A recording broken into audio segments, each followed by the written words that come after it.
Alright, so we are going to do another attempt at one of these videos. LibertyCon was an amazing time. Met lots and lots of good people. Great stuff, lots of information. Probably way too much whiskey and not enough water over the weekend, but it's all good. I have slept very little since last Thursday. It is now Friday.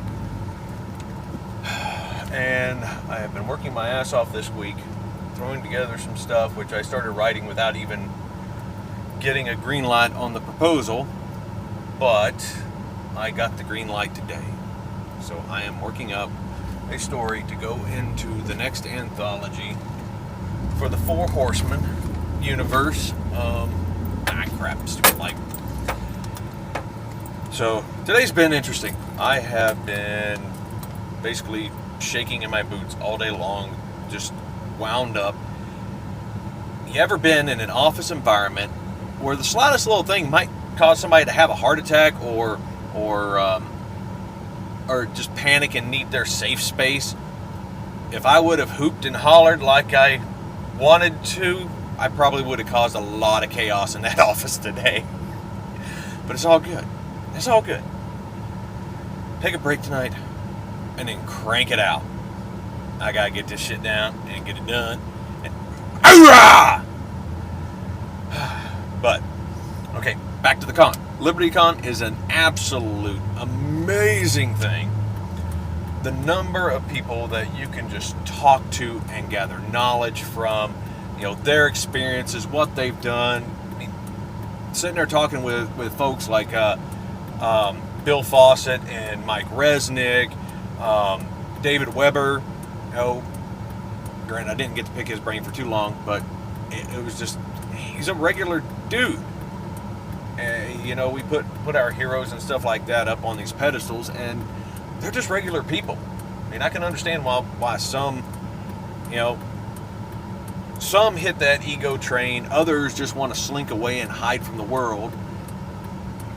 Because, I was playing a little bit of fanboy today, or over the last weekend during the LibertyCon. But it was wild and awesome. And what was it? I got to be on 3 separate panels. Was it 3? 2? I don't remember. At least 2. It's kind of becoming a blur now. We walk into the place and go up to go get our passes for the con, and immediately get treated like VIPs by Rich Groller. He's the director of programming. So he just pulls us out of line, takes us on ahead.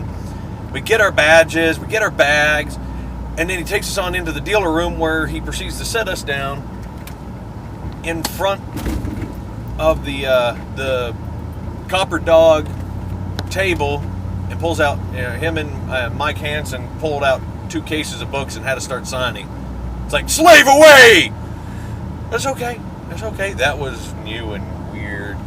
That whole new experience, but it was grand. Every bit of it was grand. And, just the whole start of it, I was so freaking excited.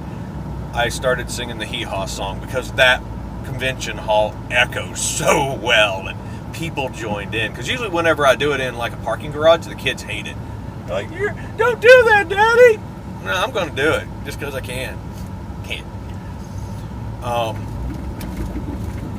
Worked a little bit of medicine, talked to a couple of different people. There's one young Marine. I honestly cannot remember his name. If you saw the other videos, I had the dancing cow video. It was her fiance, young Marine, getting ready to go off to his first duty station and all. And the old crew dog had to tell the pilot, just for the sake of his ground crew, like, don't get the big head, don't pull a Tom Cruise, because these guys are the ones fixing your plane. Don't piss them off. And not just that, you have a respect for the rank. Then there's a respect for the person. They're going to respect the rank all day long, and they're going to salute that medal sitting on your collar. But they ain't got to respect you. That's something that's earned. So, and Just sitting there and talking and learned so many good things. Made a lot of good friends, a lot of good contacts. Met a master mead maker from Houston, Texas. McPherson? Crap, I think. Yeah, McPherson. Big old black fella. Wearing a kilt. It was awesome. It's like a Sam Jackson moment right there from, Formula 51. And I was passing out samples. My mead and my cider lasted maybe 20 minutes at the Shada release party. Thank you. Everyone that knows me, that has purchased one of the books. I mean, I don't get a penny out of it, but it's okay. I got my pay. It's what was contracted. I got it. But it still puts the book out there. It helps the publisher that put all of us out there. So every one of y'all out there that bought a copy, thank you. That's some amazing shit right there. I mean, hell, Thomas Mays, another officer I met, who's a commander in the Navy. Awesome dude. He's in the Four Horsemen universe, writing some of his own shit.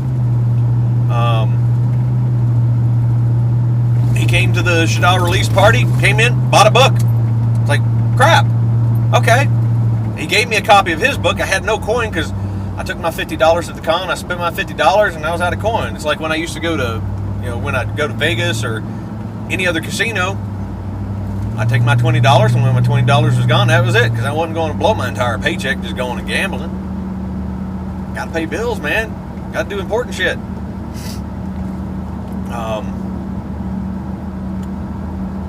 The one thing,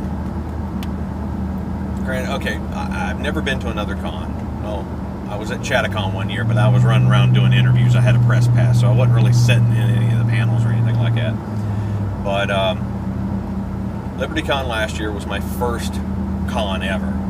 This year was leaps and bounds above last year.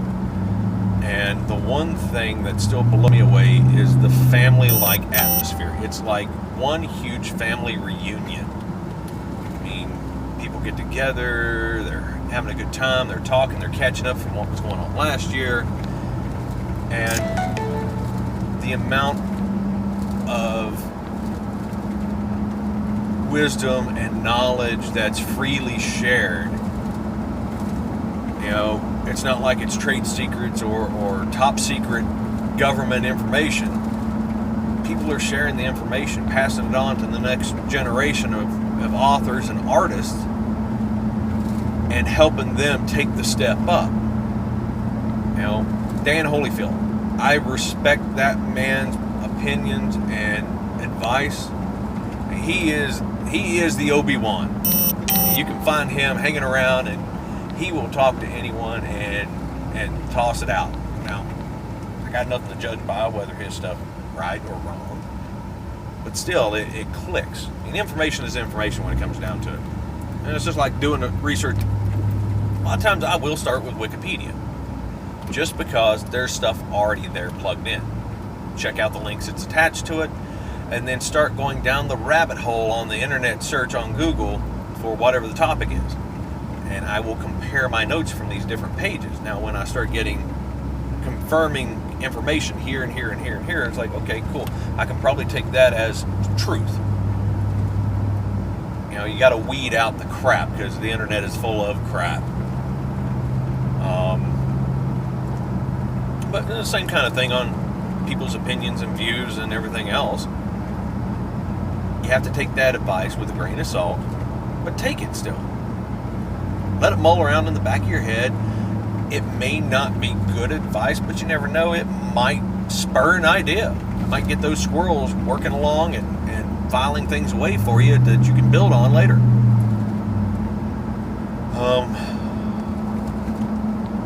Yeah. I am sleep deprived. My head hurts. I think that's long enough of a video for right now, because I'm almost home. Nice time to just kick back, relax, and do nothing tonight. Just snuggle up and watch some TV with the family. That's something else. Whatever you're doing, don't lose your focus. The family needs you too. And it's hard sometimes when you get that bug in your ear and you gotta get it down. But there's got to be give and take. It can't just all be take. Because then you end up being the asshole that yells at everyone and nobody wants to be around. Don't be that guy. I've been that guy. It's not good. Granted, there was a lot of work hours. There were like 70-hour weeks. Don't be that guy. That's bad mojo.